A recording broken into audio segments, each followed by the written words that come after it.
Bueno, bienvenidos a la clase 10 de Políticas en Educación y Salud. Hoy vamos a hacer un trabajo bastante ambicioso que es tratar de rastrear la legislación argentina en educación y salud los últimos 40 años, vinculada con el surgimiento de distintas demandas específicas, por una parte, de distintos grupos que se van a ir autonomizando, que van a tener en el marco de marcos normativos justamente superiores una defensa de sus derechos, y también en el marco de la recuperación de la democracia, en el marco de la expansión de los derechos de las minorías en todo el mundo, y también de la mayor sofisticación del sistema de salud, que obligó a establecer a nivel de resoluciones el programa médico obligatorio, y a nivel de leyes la necesidad de regular tanto las obras sociales como las prepagas. Pero bueno, empecemos por los años 80. La ley 23.660 establece el marco regulatorio para las obras sociales, que son las prestadoras de los servicios para los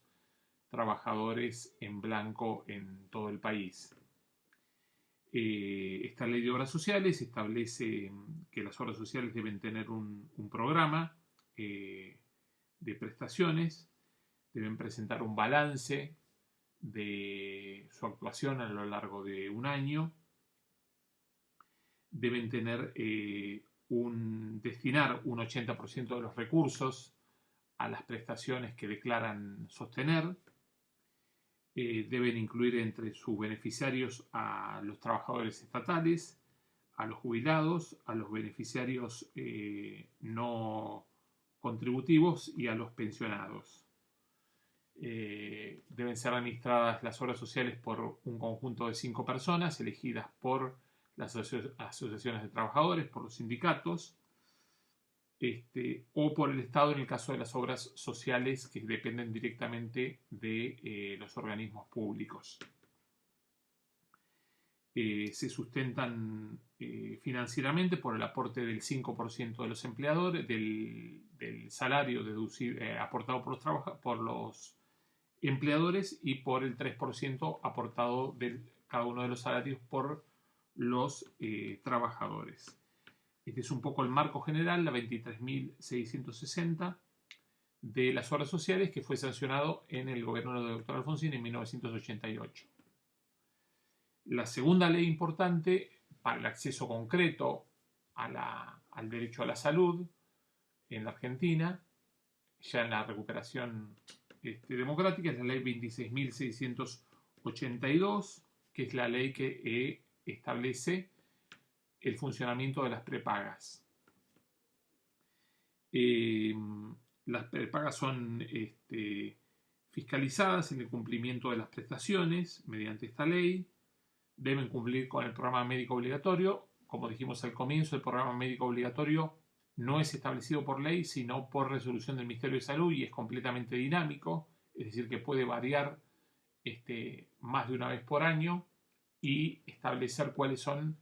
las prestaciones incluidas en el mismo por una simple resolución del Ministerio de Salud. Autorizan mediante la ley 26.682 se autorizan los contratos que se establecen entre los particulares y las prepagas, las cuotas, cuál es el margen razonable de las cuotas que pueden exigir estas entidades de medicina prepaga. La ley fija para las prepagas que no existe una edad que impida la admisión en las prepagas, y que tampoco las enfermedades preexistentes deben ser consideradas como una condición para negarle a una persona el acceso a una prepaga. Y los mayores de 65 años que ya hayan tenido 10 años de antigüedad en una prepaga no pueden sufrir de aumentos. Esto es interesante porque, en el mundo de las prepagas obviamente se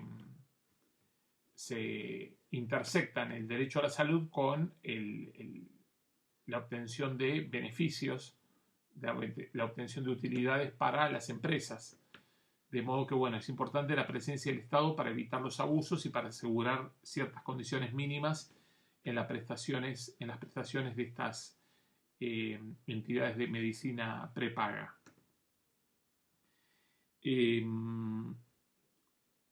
Estas son las dos leyes fundamentales en nuestro país, la 23660 para las obras sociales, la 26682 para las prepagas. Esta última del 2011 son las dos leyes que podemos decir establecen en forma práctica qué es aquello judiciable, qué es aquello reclamable por la vía de amparos, por la vía de medidas precautorias que pueden solicitar los trabajadores en un caso, los clientes de las prepagas en el otro, pero en cualquier caso personas argentinas que tienen derecho a reclamar por el cumplimiento efectivo de las pautas que determinan a nivel legal el acceso a las distintas prestaciones del sistema de salud. Vamos a meternos, una vez hecho este primer repaso muy introductorio sobre las dos leyes que establecen cómo funcionan las obras sociales y las prepagas en nuestro país, vamos a meternos con un tema grueso que ya habíamos abordado anteriormente, que es la cuestión de la discapacidad.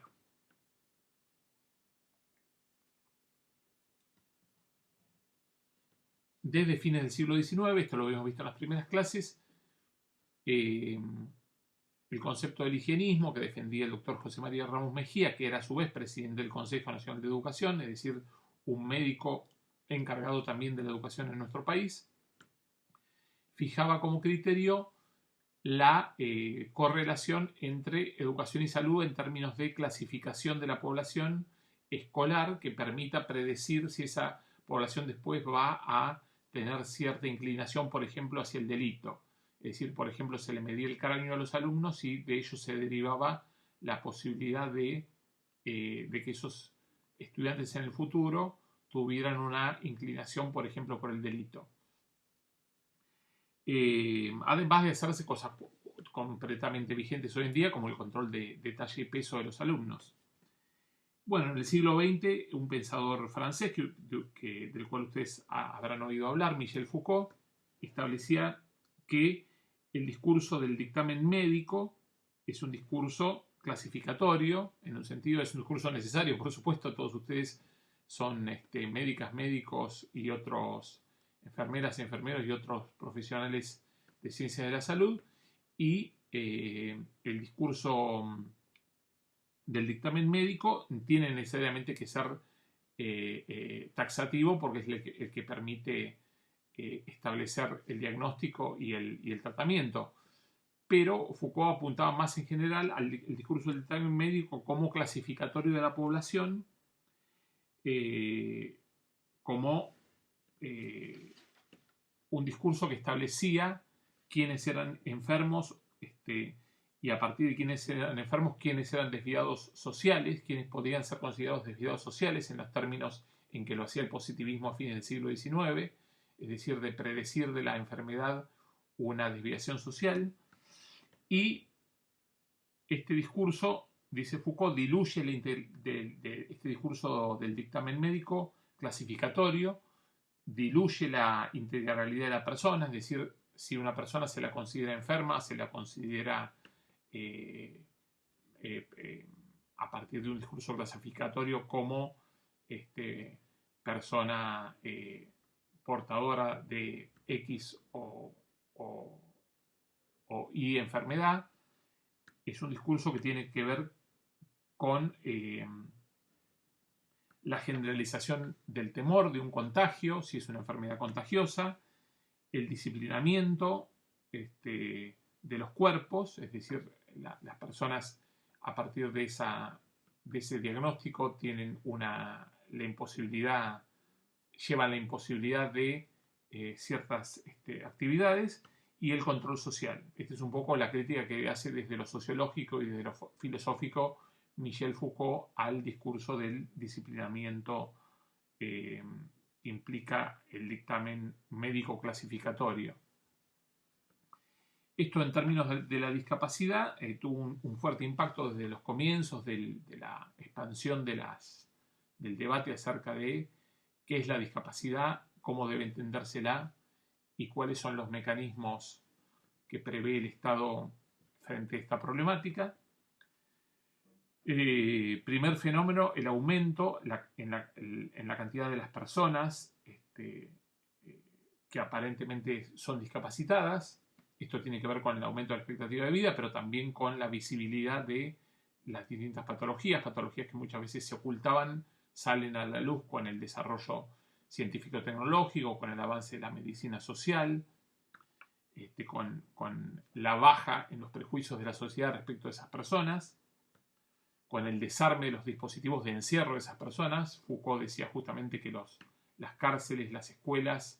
los hospitales y los manicomios eran centros de disciplinamiento social a partir de la idea del encierro. Él retomaba la idea de la Edad Media, donde los locos vagaban libremente por las ciudades y por los campos, y dice que la modernidad comienza a encerrar a los niños en las escuelas, a los locos en los manicomios, a aquellos catalogados como enfermos en los hospitales,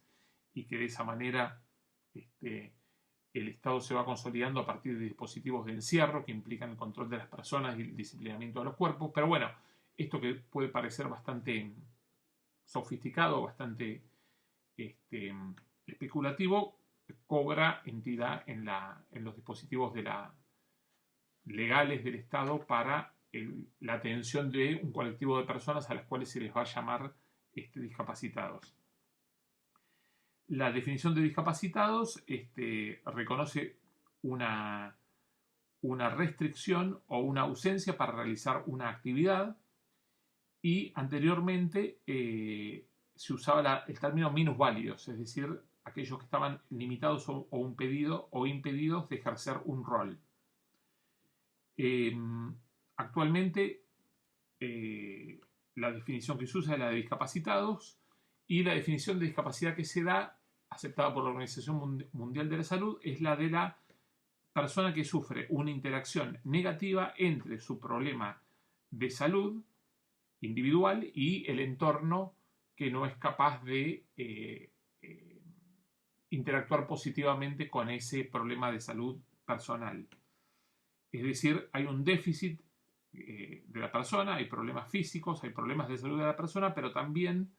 este individuo, que va a tener restricciones en su participación, va a interactuar con un entorno que le va en algún caso a favorecer su desarrollo, o en otro caso a limitar la igualdad de oportunidades. En ese sentido, el doctor Juan Seda, en ese libro que habíamos visto, Discapacidad y Derechos, dice que hay dos discursos posibles. Un discurso que es el discurso rehabilitador, en el cual fundamentalmente el discurso rehabilitador apunta a las deficiencias previas del individuo, y la rehabilitación no conduce a una reinserción productiva del individuo, sino únicamente a restablecer parcialmente algunas de las capacidades originalmente ausentes en la persona. Y un discurso y un modelo más social, donde no se disminuye al individuo, sino que se busca su plena integración. En ese sentido, tenemos en el año 1981 una primera norma en nuestro país importante, que es la que enviamos por mail hace poco, que es la ley 22.431. Es curioso porque es sancionada en dictadura. El año de la discapacidad era un año donde todavía había dictadura en Argentina, 1981, pero bueno, existía una comisión de asesoramiento legislativo donde participaban personas evidentemente que les interesaba de mínimo que la Argentina no quedara rezagada en el mundo respecto a esta problemática, y cumplir con ciertas pautas. En ese sentido, la ley 22.431 establece un cupo de un 4% de discapacitados para el empleo público, un certificado único de discapacidad, el famoso CUD, que actualmente está vigente, que permite el acceso a una serie de beneficios como el transporte gratuito urbano e interurbano en micro, el libre tránsito y estacionamiento para las personas que son titulares de vehículos y las exenciones impositivas para la compra de vehículos nuevos. Recordemos el famoso escándalo de Susana Jiménez cuando compró ese auto simulando la condición de discapacidad. La educación integradora prevé la ley 22.431 del año 81, ya sea con la asistencia de los discapacitados a las escuelas comunes, que es el criterio más ampliamente utilizado en el mundo, o con apoyos especiales para aquellos y aquellas estudiantes que, teniendo discapacidad, requieren de un tutor, de un profesor especial que los acompañe en su recorrido en la escuela común, o requieren directamente de escuelas especiales cuando su patología así lo determine. E invita a esta ley a adherir a las provincias, lo cual ha generado bastantes controversias judiciales en los casos de amparo donde personas se presentan y dicen mi hijo o mi hija tiene esta discapacidad y el Estado provincial, la obra social del Estado provincial no cumple con lo que debería cumplir y entonces la obra social se excusa con, normalmente estamos contando como la jurisprudencia resumida, con que el Estado provincial no adhirió a la ley 22.431, pero seguidamente la Cámara respectiva o seguidamente la Corte Suprema de la Justicia de la provincia respectiva o seguidamente, en última instancia, la Corte Suprema de Justicia de la Nación, en su jurisprudencia, esto está analizado en el libro, le da la razón al más débil, le da la razón a la familia de la persona discapacitada y termina obligando a las provincias, hayan adherido o no a la ley 22.431, a, como así hayan adherido o no a la ley de prepagas o a la ley de obras sociales, obliga a las entidades de menor nivel, por así decirlo, a prestar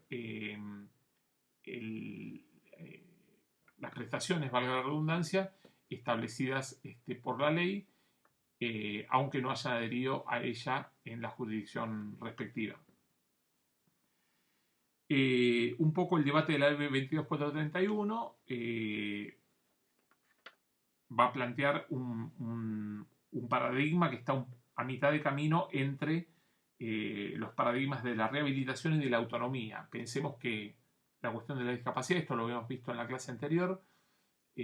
había sido vista en la antigüedad hasta el cristianismo como un defecto que debía suprimirse suprimiendo a las personas, ¿no? Los famosos niños arrojados al abismo en Esparta son el ejemplo, los niños que nacían con malformaciones son el ejemplo típico de esta tendencia que termina con la idea de caridad del cristianismo. Posteriormente, la idea de la rehabilitación, que tiene que ver con la atención y con la caridad, pero no tanto con la inclusión de los minusválidos, ¿no? Habíamos dicho esta idea de minusválidos. Y luego el paradigma de la autonomía, que viene en los años 70, que un poco es el tomado por la ley 22.431, donde hay en principio una integración, una idea de integración, y posteriormente ya en el siglo XXI, en los 90 y en el siglo XXI, una idea de inclusión que supera a la idea de integración, es decir, que el individuo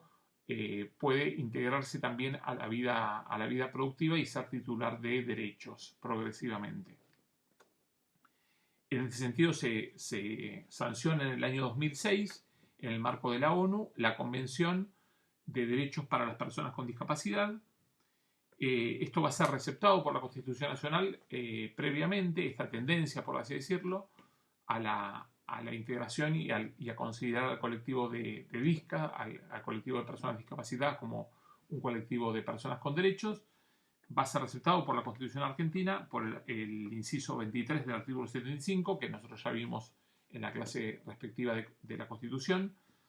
donde se mencionan a los niños y niñas, a las mujeres, a los ancianos y, por iniciativa del constituyente Eduardo Valdés, al colectivo también de discapacitados como titulares de derechos. Esto es importante porque está receptado en el artículo 75 de la Constitución reformada en 1994.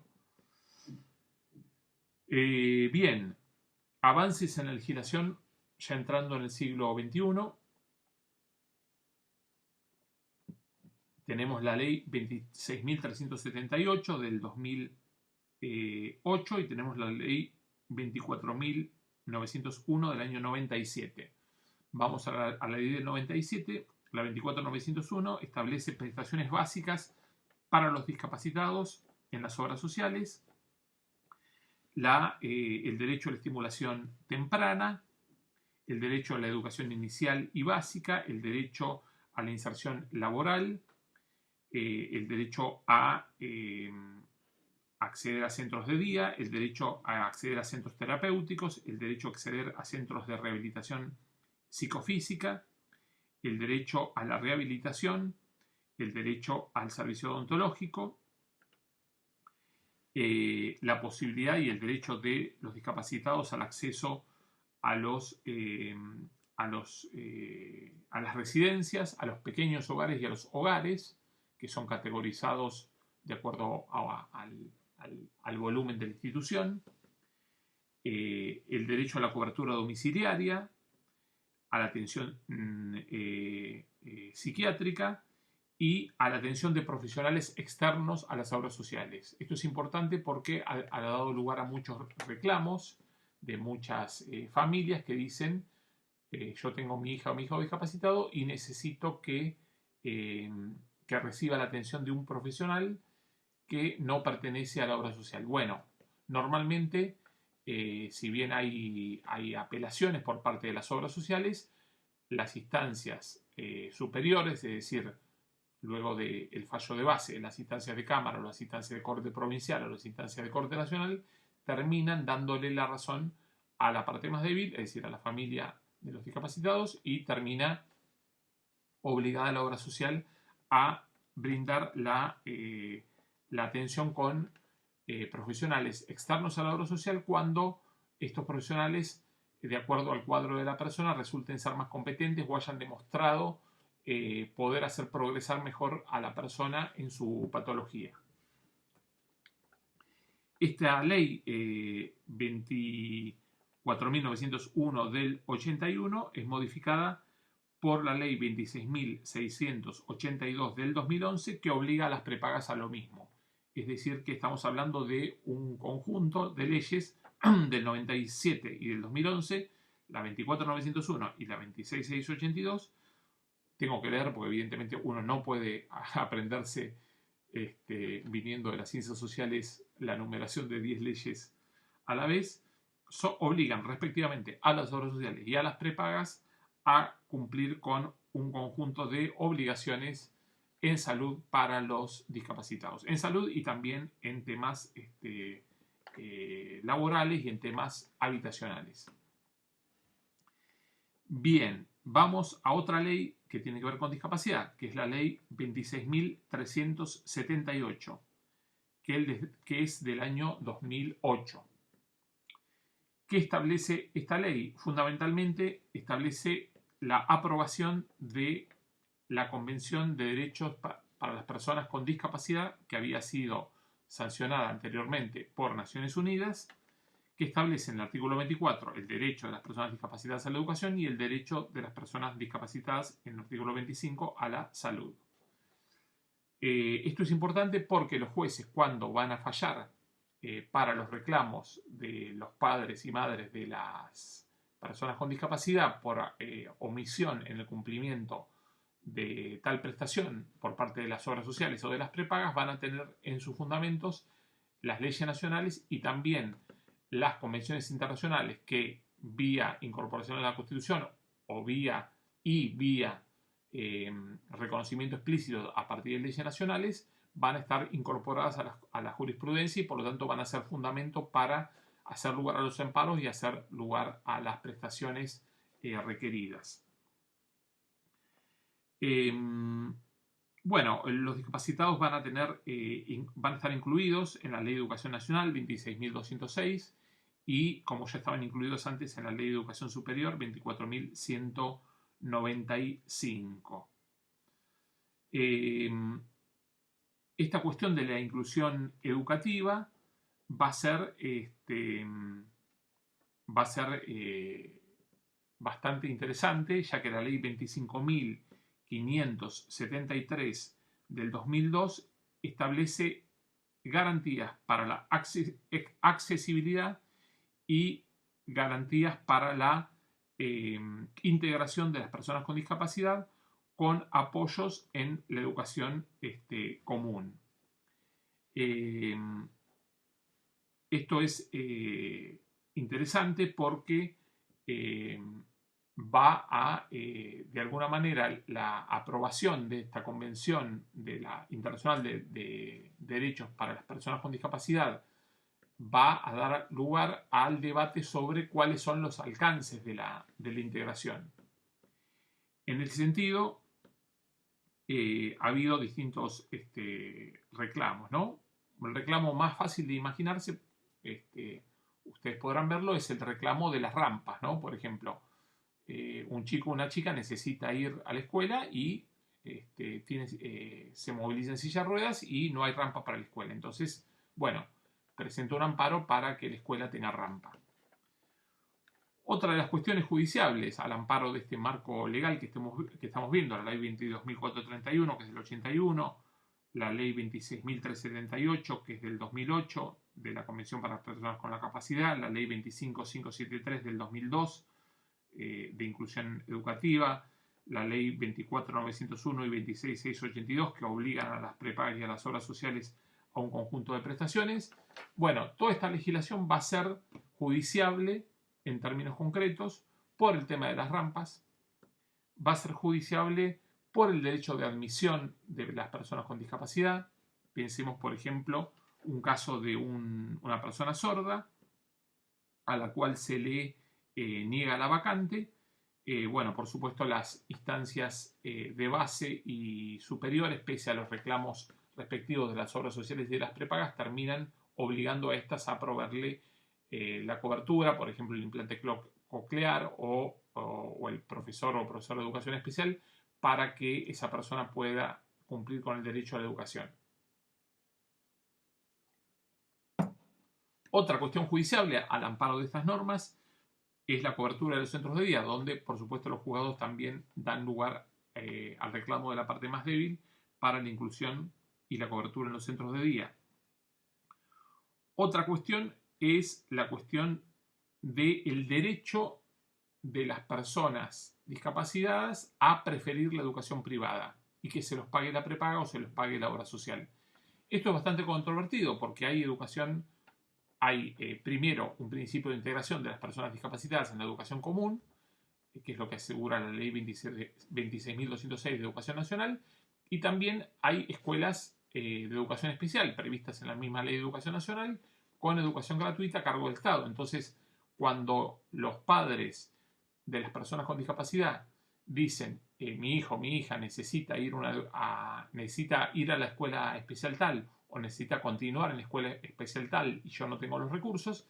entonces se suscita una controversia porque por un lado está el derecho de las personas con discapacidad a la mejor atención de su salud y por otro lado la obra social o la prepaga, que es lo que dice, no, ¿por qué me piden educación privada? Si hay educación pública, hay educación estatal gratuita, especial o con apoyo para las personas con discapacidad, que vayan a la escuela estatal. En ese sentido, la jurisprudencia es más bien favorable, esto no lo analiza el libro del doctor Seda, es más bien favorable a la parte más débil y terminan concediéndole la razón a la parte demandante y obligando a la obra social o a la prepaga a pagar la cuota, la matrícula y la cuota de la escuela especial cuando se demuestre que por la patología del niño o de la niña, teniendo en cuenta la Convención sobre los Derechos del Niño y la Convención de las Personas con la Capacidad y el interés superior del niño, convenga más la continuidad o la inserción de el niño o la niña en esa escuela especial antes que la apuesta por el pase de escuela que conllevaría el riesgo de retroceder lo que se avanzó en cuanto a logros de recuperación y de reinserción y de rehabilitación en la educación especial. Le estoy resumiendo un poco una jurisprudencia muy amplia porque, bueno, el libro analiza nada menos que 100 fallos de la Argentina sobre estas cuestiones. ¿Qué otra cuestión se dio en forma judiciable? La cuestión del transporte, es decir, si corresponde o no que los chicos y chicas discapacitados tengan transporte gratuito a cargo de las obras sociales y las prepagas. De vuelta, los jueces y juezas dieron la razón a la parte más débil y en general obligan a las obras sociales y a las prepagas a hacerse cargo. Y también la cuestión de los llamados ajustes razonables, es decir, se considera que la persona con discapacidad tiene el derecho a la educación e incluso a la educación superior con los ajustes razonables del caso para poder acceder a ese derecho a la educación. En este sentido, es interesante el caso de un profesor, de un candidato a profesor de educación física de la UNLAM, de la Universidad de La Matanza, que se presentó y dijo: quiero ser profesor de educación física, pero solamente me dejan ser licenciado en educación física porque soy discapacitado motor. Bueno, allí la justicia falló también a favor del aspirante a ser profesor de educación física y no solo licenciado en educación física. Ser profesor implicaba pasar por unas pruebas justamente motrices con las adaptaciones razonables, lo que se llama ajustes razonables, que tenían que ver con la atención a estos impedimentos.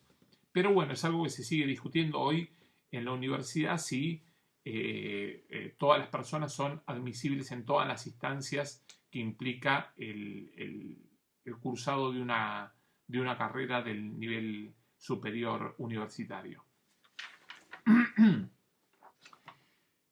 De modo que, bueno, estamos un poquito repasando la cuestión del derecho a la educación y a la salud de las personas discapacitadas en el marco de esta jurisprudencia argentina, que es bastante importante y que se conecta, como vimos en la primera parte de esta clase, con la ley de prepagas y con la ley de obras sociales.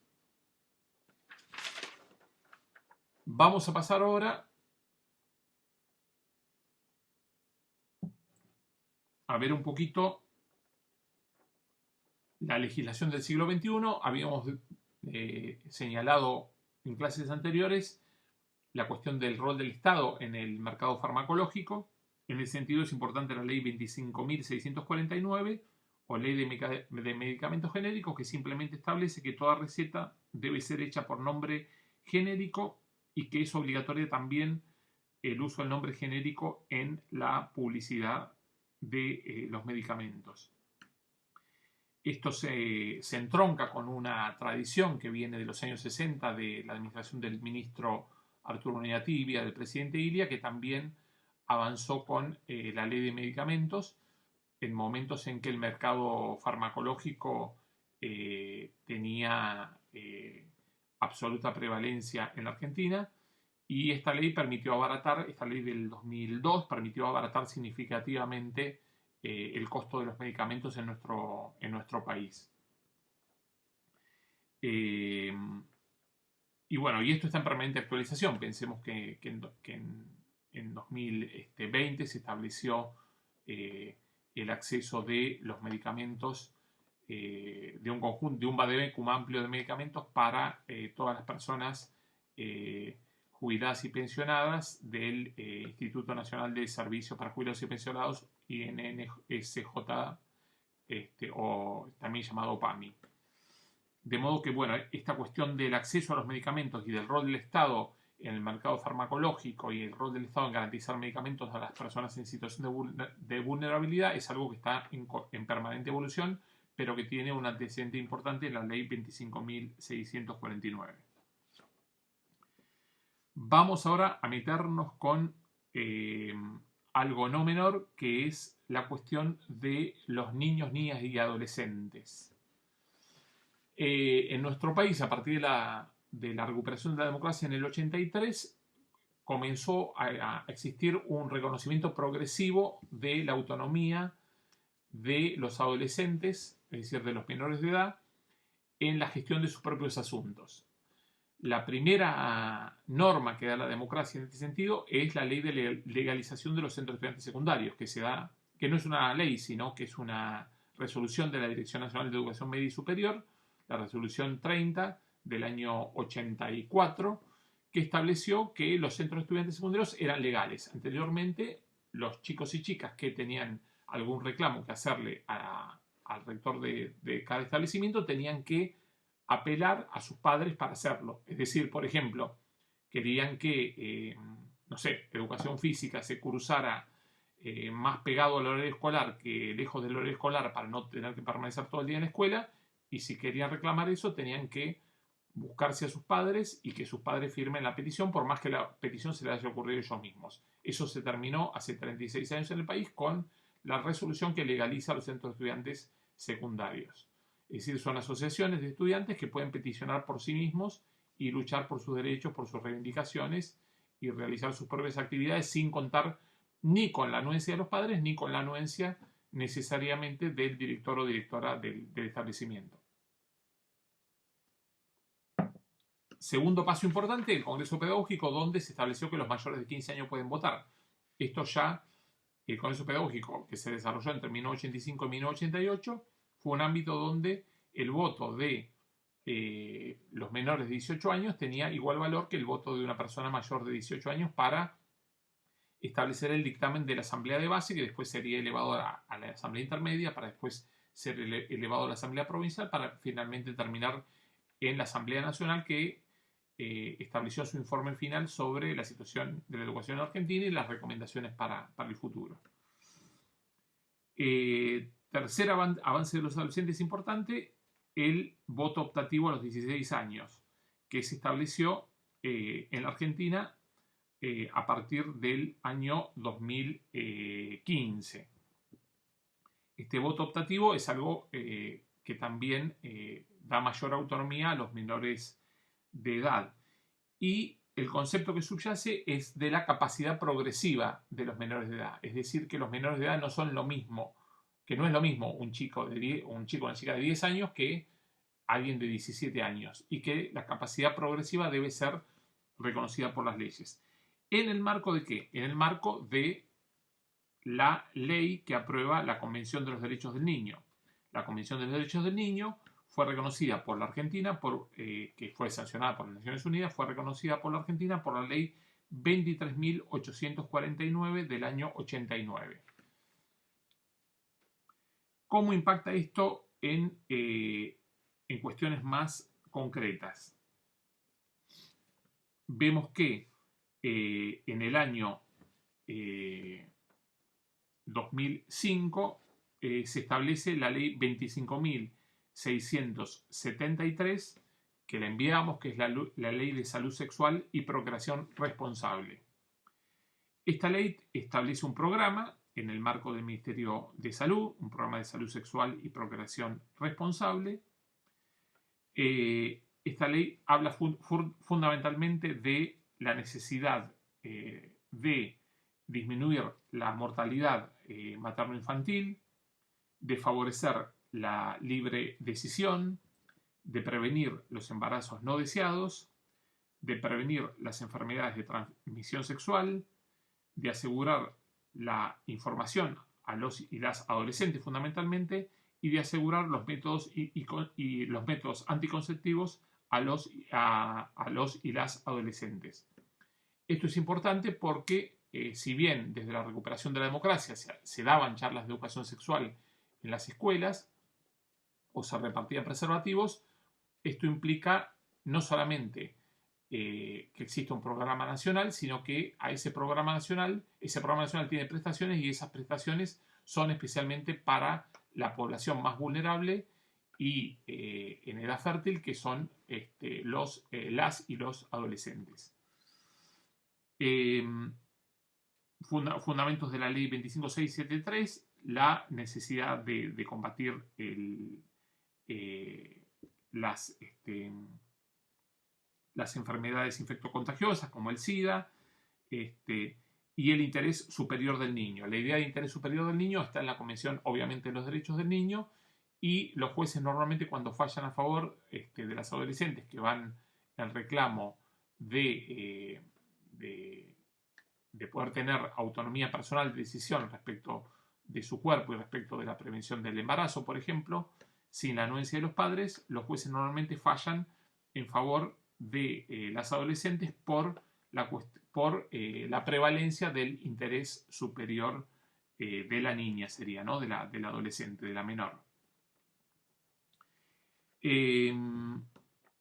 Esto también se enmarca en el reconocimiento del colectivo de las mujeres como actores políticos sociales relevantes, que esto un poco lo habíamos empezado a ver en las otras clases, y que es receptado por nuestra legislación a partir de la ley 23.179, que hace, por la cual la Argentina reconoce la Convención Internacional para la eliminación de todas las formas de discriminación contra la mujer, que en el caso de Naciones Unidas tiene su propio comité, que es la CEDAW, ¿no? Por sus siglas en inglés. La convención tiene ese comité de seguimiento que permite informar en todos los países cuáles son los avances y cuáles son los retrocesos en cuanto a la eliminación de las formas de discriminación contra la mujer. El colectivo feminista, bueno, ha tenido mucho relieve en nuestro país los últimos años en el marco de los debates que tienen que ver con la interrupción voluntaria del embarazo, que fue aprobado por la Cámara de Diputados en 2018 y luego rechazado por la Cámara de Senadores. De modo que, bueno, tenemos como, volviendo al colectivo, sin dejar de atender el colectivo de mujeres, pero volviendo al colectivo de menores de edad, de adolescentes, y amparados por la Convención de los Derechos del Niño y amparados por el progresivo reconocimiento que la democracia les ha dado a los y las adolescentes, tenemos la ley 26.150 de educación sexual integral, que pese a estar vigente desde el 2006, todavía hay muchos sectores que la critican, diciendo que se entromete con la facultad de los padres de elegir el tipo de educación de los hijos.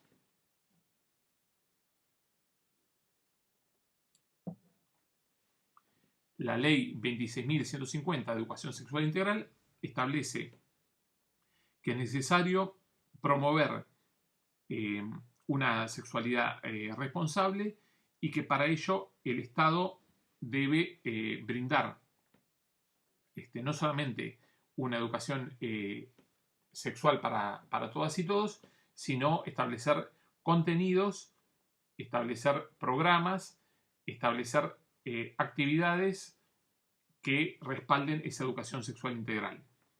Ahora bien, en el artículo 5 se establece el respeto al derecho que tienen las instituciones privadas al respeto a su ideario constitucional para dar cumplimiento a la educación sexual integral. Es decir, que abre la puerta a que aquellas escuelas privadas confesionales puedan dar la educación sexual integral, pero en coherencia con su ideario institucional, lo cual es algo bastante polémico porque algunas escuelas confesionales pueden decir que su ideario institucional colisiona con alguno de los principios de la educación sexual integral. Es decir, que todavía es materia de polémica. Pero esta ley existe, tiene vigencia a nivel nacional, pero habíamos visto por la ley 24.049 de 1991, las escuelas son provinciales, con lo cual la posibilidad real, objetiva y concreta de brindar educación sexual integral a todas y a todos los alumnos tiene que ver con la voluntad política de cada una de las 24 provincias de hacerlo mediante sus leyes provinciales respectivas y mediante sus decisiones políticas de los ministerios de educación de cada provincia. Bueno, la ley de educación sexual integral prevé propuestas, materiales, la capacitación de los docentes y también la evaluación de las acciones seguidas. Esto es importante marcarlo porque no se trata de una ley solamente genérica, sino que también establece responsabilidades en cabeza del Estado Federal, en cabeza del Ministerio de Educación de la Nación, donde el Estado Nacional es obligado a garantizar esta educación sexual integral, más allá de que después los efectores concretos del derecho a la educación sexual integral sean las escuelas que están en dependencia de cada una de las 24 provincias. Bien,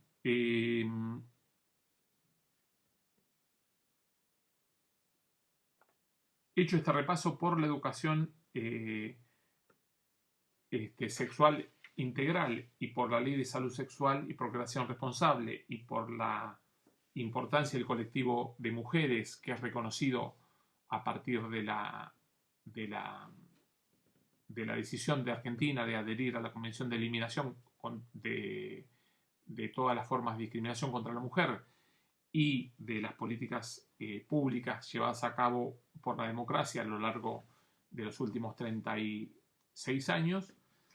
nos queda un colectivo por nombrar, nos quedan dos colectivos por nombrar que no son menores, porque han sido históricamente segregados, han sido históricamente estigmatizados, que son los colectivos de personas con problemas de salud mental y el colectivo de las minorías sexuales. Vamos a tratar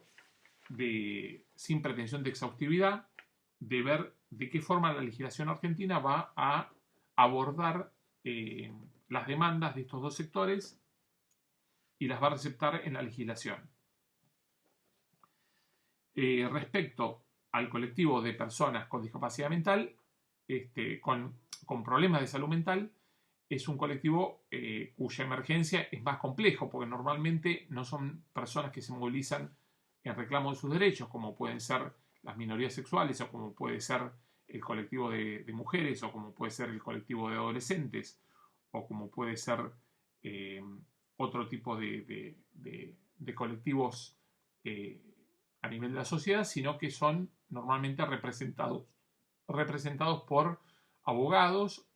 por asociaciones civiles o por familiares. La Ley de Salud Mental 26.657 es un avance importante porque se inscribe en la tendencia, si se quiere, la necesidad que plantea la democracia a partir de los años 80, que eso también lo habíamos visto un poco, de avanzar en la desmanicomialización, es decir, en el abandono de los dispositivos de encierro, los dispositivos denunciados por Michel Foucault, los dispositivos de encierro y de disciplinamiento de los anómalos, de los indisciplinados, y pasar a una sociedad más justa, más igualitaria y más libre. La Ley de Salud Mental 26.657 establece que no puede inferirse a las personas, no se puede inferiorizar a las personas, perdón por el mal uso de la palabra, no se puede inferiorizar a las personas con salud, con problemas de salud mental, ni tampoco retenerlas indebidamente a nivel hospitalario, es decir, internarlas compulsivamente.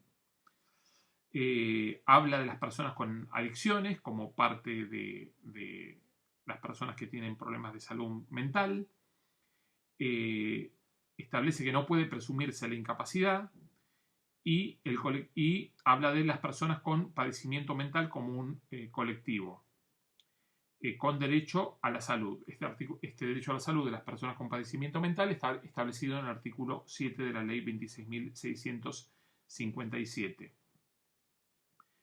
Establece que no deben ser restringidas en su derecho, en lo posible, tienen derecho a estar acompañadas, tienen un derecho a revisar las decisiones, no deben ser objeto de investigación, no deben ser conejillos de indias, y establece que en el caso de que las personas con discapacidad, las personas con problemas mentales hagan laborterapia, se les debe pagar por esa labor. También establece que la inhabilitación de las personas con padecimientos mentales solo debe ser determinada por un juez por un término de 3 años. Es decir, que no hay personas definitivamente con padecimiento mental vitalicio, por así decirlo, sino que es algo que debe ser revisado. La ley de salud mental también establece la necesidad de establecer equipos interdisciplinarios para el abordaje de la salud de estas personas, que la medicación nunca puede ser un castigo, esto pensando un poco en forma muy popular en los famosos electroshocks, que los tratamientos y las medicaciones nunca pueden ser un castigo, que las internaciones deben ser restrictivas y lo más breve posibles, y que se debe, en caso de internación involuntaria, notificar al juez dentro de las 10 horas. Es decir, que una persona no puede ser intervenida no puede ser internada contra su voluntad sin notificar al juez en un plazo bien breve, de 10 horas. El artículo 27 de la ley 26.657 dicen que deben adaptarse los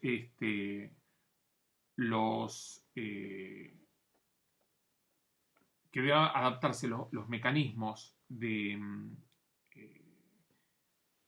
las personas con padecimiento mental hasta su sustitución. Esta ley es bastante relevante porque habla fundamentalmente de el reconocimiento de un colectivo que estaba bastante invisibilizado hasta la vuelta a la democracia, que es el colectivo de las personas con padecimiento mental, y la inclusión dentro de ese colectivo de las personas con adicciones. Por supuesto que este colectivo tiene derecho a ser incluido en el programa médico obligatorio y a ser atendido en el marco tanto de las prepagas como de las obras sociales. Vamos a ir por último a ocuparnos de un colectivo que también surge en la Argentina en los años 80, que es el colectivo de las minorías sexuales, que ha recibido distintas denominaciones. Hace 15 años se lo llamaba colectivo LGTB, es decir, lésbico, gay, transexual y bisexual, pero es un colectivo que es bastante dinámico en su denominación, en sus componentes y también en sus reclamos. Uno de los reclamos de este colectivo ha sido el matrimonio igualitario, que fue sancionado en 2010, es decir, la posibilidad de casarse para las personas del mismo sexo, y un reclamo bastante importante de este colectivo, que ha sido receptado por la legislación y que tiene que ver con las políticas concretamente de derecho a la salud que vemos en esta materia, es el de identidad de género.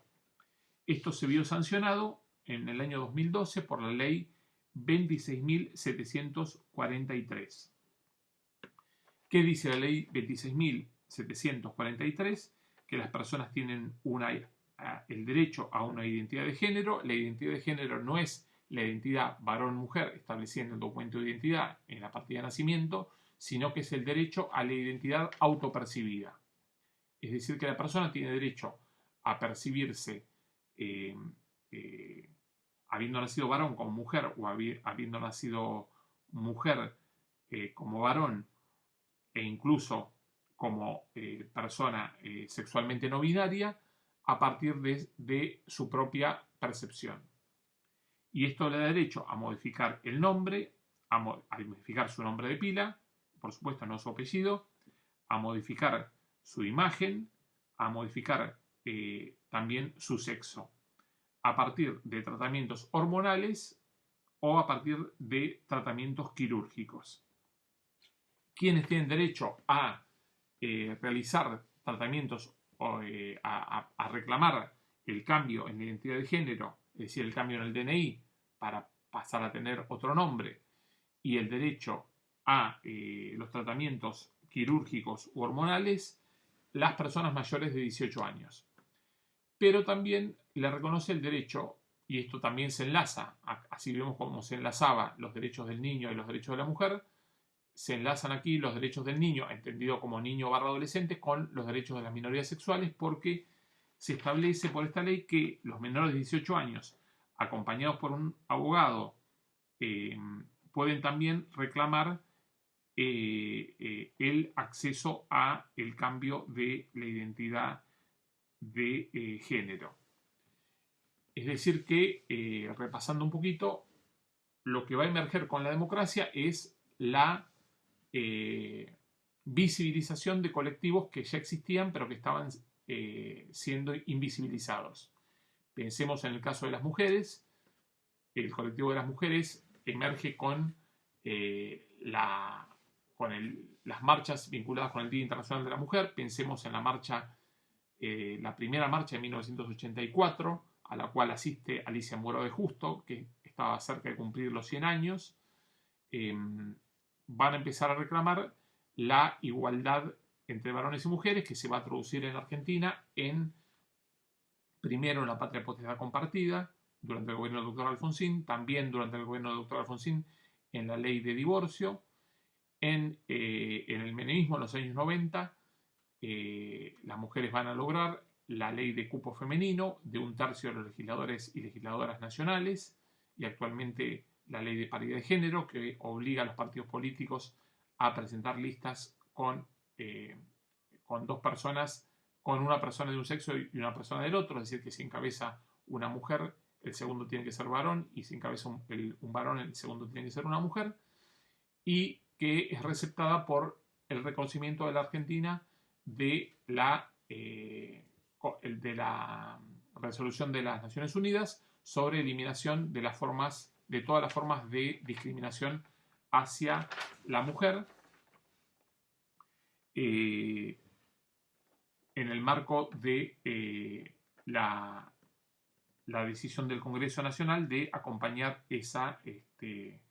decisión de Naciones Unidas.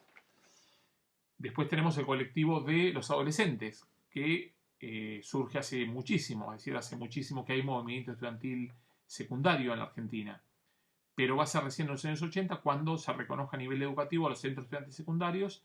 el derecho de los adolescentes a votar en el Congreso Pedagógico en los años 80 y el derecho de los adolescentes ya en el siglo XXI a votar optativamente a partir de los 16 años, y el derecho de las y los adolescentes a acceder a las prestaciones del Programa Nacional de Salud Sexual y de Procreación Responsable, es decir, el derecho a recibir anticonceptivos o a ser colocados los anticonceptivos, y el derecho a recibir la educación sexual integral.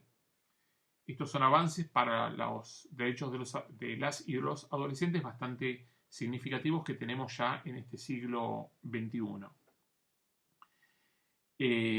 Habíamos hablado entonces del colectivo de las mujeres y el colectivo de las y los adolescentes. También tenemos el colectivo de las personas con padecimiento mental, que son cuyos reclamos de alguna manera, normalmente reclamos presentados por las familias o por las asociaciones civiles, se ha receptado por la ley 26.657 de salud mental. Y tenemos también el colectivo de las minorías sexuales, que luchan desde los años 80 desde los años 90. Desde los años 80 ya luchan con las primeras asociaciones, pero desde los años 90, con la marcha del orgullo lésbico-gay, luchan por el matrimonio igualitario y también por la ley de identidad de género, que consiguen en 2010 y en 2012 respectivamente. Y por último, no menos importante, el colectivo de las personas con discapacidad, que tienen una base legal importante con la ley 22431 del año 81, pero que avanzan con las leyes 24901 del 97 y 26378 del 2008, con sus derechos a la educación y a la salud. Derechos que son garantizados en nuestro país por el Estado Nacional, por los estados provinciales, que en su mayoría son los que tienen la mayoría de los hospitales, y también por las obras sociales y las prepagas, que, como vimos, en nuestro país tienen marcos regulatorios concretos. En el caso de las obras sociales, la ley 23.660 y en el caso de las prepagas, la ley 26.682. Ambas obras sociales y prepagas tienen que cumplir con el programa médico obligatorio, que es un programa médico dinámico cuyas prestaciones son fijadas periódicamente por el Ministerio de Salud de la Nación. De modo que, bueno, con este universo de 10 leyes, que espero no les cause confusión, no vamos a mandarles las 10 leyes para que las lean, pero es importante que por lo menos sepan que existan y que las miren, aunque sea en diagonal. Son leyes muy significativas porque afianzan el derecho a la salud en Argentina, junto con las leyes de educación nacional 26.206 y de educación superior 24.195. Afianzan, decíamos, el derecho a la educación y a la salud y hacen visibles los derechos de colectivos de personas que anteriormente habían sido de alguna forma invisibilizados. Así que bueno, esto ha sido la última clase y nos veremos los que puedan asistir en la clase, en el encuentro de Zoom previsto para el siguiente encuentro. Un abrazo para todas y para todos.